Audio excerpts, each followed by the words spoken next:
Guys, welcome to my first project, at least the first chalk couture project. And I don't know, I'm pretty excited for it after seeing way too many Kenny videos. So I've gotten basically I have this horrible piece of IKEA art in my kitchen that I want to replace. So I got the decorative cutting board and I also cut apart the whole snarky kitchen stuff set. Um, I don't know. I think I think I'm going to go with this guy, and I think I'm just going to do it in all white because basically I've gotten 3 colors of paste so far. So I have white, and then I also have like purple and blue, or I think shimmer eggplant and lakeshore to be like technically accurate, but I don't know. I think on like this color kind of a background, like white would look a lot better. Plus, I don't know. From what Ken said, it's at least initially like it's better to do sort of a one and done and then go from there. So, going to peel this guy off. I don't have an official sexy teal fuzzing cloth, but I do have a thermal that I bought for tie dyeing. So I think that should do a perfectly good job. So I'm going to switch the camera angle and we're going to see if this is as easy as people say it is. It seems like it should be not too bad. Anyway, don't mind any cat noises. He's around and he's helping. So I got the white paste and it doesn't look really like it needs all that much mixing, but we're going to mix it up just because that seems to be what is suggested. And I don't know, it looks very creamy. I mean, it's kind of like, I don't know, marshmallow fluff consistency. So I don't really think there's too much to do in terms of that. So I'm just gonna set this guy to the side and find a paper towel and wipe some stuff off. Yeah. And I'll probably need this later if I feel like doing the Sean thing of actually cleaning up the jar, or if I get my hands all crappy, which probably will happen.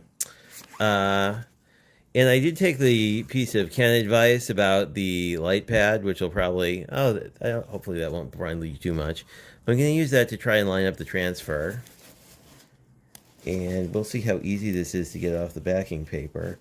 Oh, this is really easy.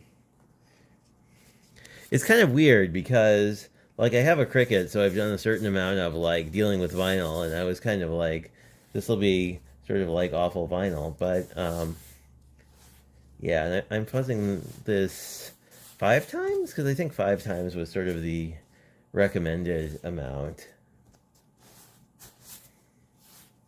And it's definitely still tacky, but it's more like tacky glue than super glue, I guess I would say. So, in theory, if it looks pretty, yeah, because you can kind of move this around without too much trouble. I don't know, this is sort of down near the bottom. I guess I'll go for center. I don't know. I feel like I could have been better about this and actually measured it in some way, but I also kind of feel like the whole point of this stuff is that it's not as time consuming as other things. And I forgot to mark which side was the top, so we're already off to sort of a hot mess kind of situation. But yeah, it's interesting. I've gotten a little paste on my hands by now, and it's not quite as with all the quick drying things people talk about. I assumed it would be more I don't know, dealing with acrylic paint in a really dry climate where it dries if you look at it, but it's not really doing that. Anyway, so I'm gonna grab a little bit. I have no idea how much of this is gonna take. I don't think very much. It definitely goes on. It definitely kind of feels like frosting something.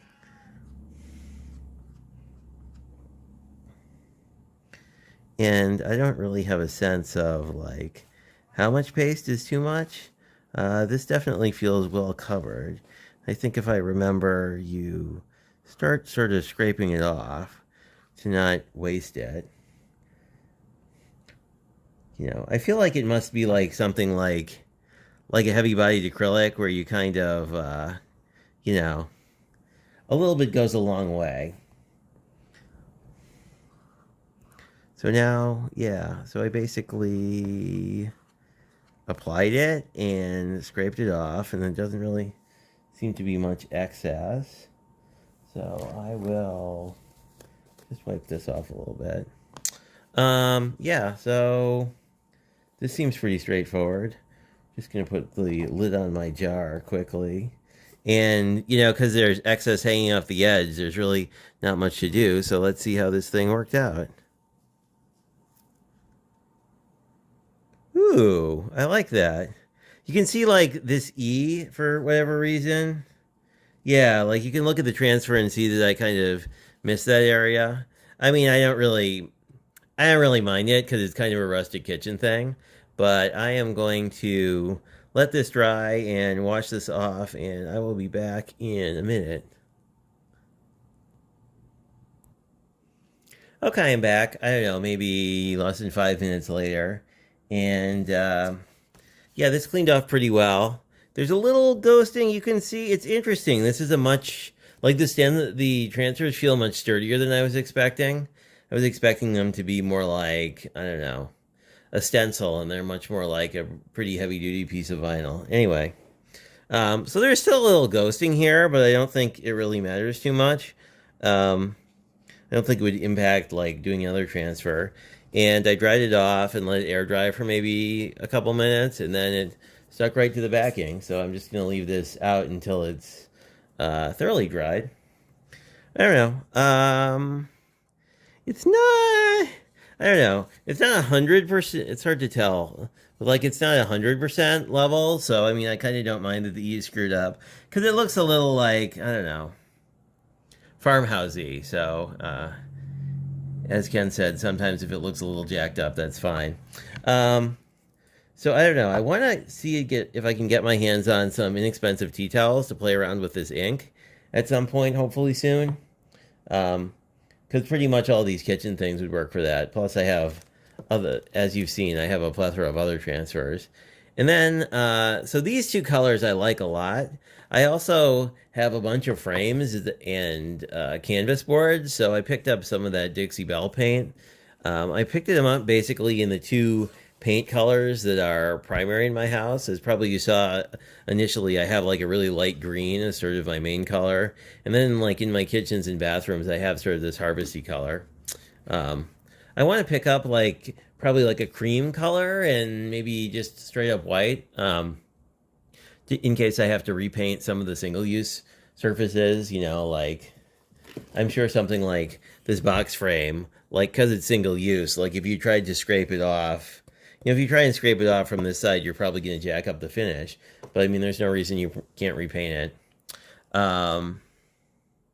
Yeah, I think the other thing is it's hard to tell when this is if this is dry or not. Um, I think I have a heat tool somewhere, and I definitely have like a hair dryer, so I could hit it, but I don't know. It's interesting because like it doesn't look wet, but it's hard. I don't know how you would know for sure. So I'm gonna probably like just leave it dry for a while. I actually like how it came out. It was pretty much as easy as all the videos show it to be, which kind of surprised me. I mean, usually when people say that, it's like, you know, it's like watching someone do a painting tutorial who's done it like 5 times, where you're like, oh, well, because you know what you're doing, it's really easy. But I don't know, other than watching a few videos, I didn't really prep for this, and this was the first time ever trying this product, and I'm really impressed. I'm really curious to see like I can see how like you could use it on mirrors and a lot of other surfaces. I don't know. I want to cruise by the Dollar Tree and see if there are like cheap textiles to screw around with the ink. Because I think I have a easy press around that I don't use for anything. Anyway, this is project number 1. I'm probably making some cards today or tomorrow, but if I wind up doing some stuff with ink, or I may actually do something with this board, because I think the purple, which is like glitter purple, would look really good on it. And I have this, I've got a couple A-sides transfers, but I mean, I think like this one would be pretty super on like this box frame. And then you could do, you could do the, you could basically use either, I'd probably use white. I'd probably keep crazy in white and then maybe use like the purple or the blue as like, an accent color around the outside. Anyway, I might do that later this weekend.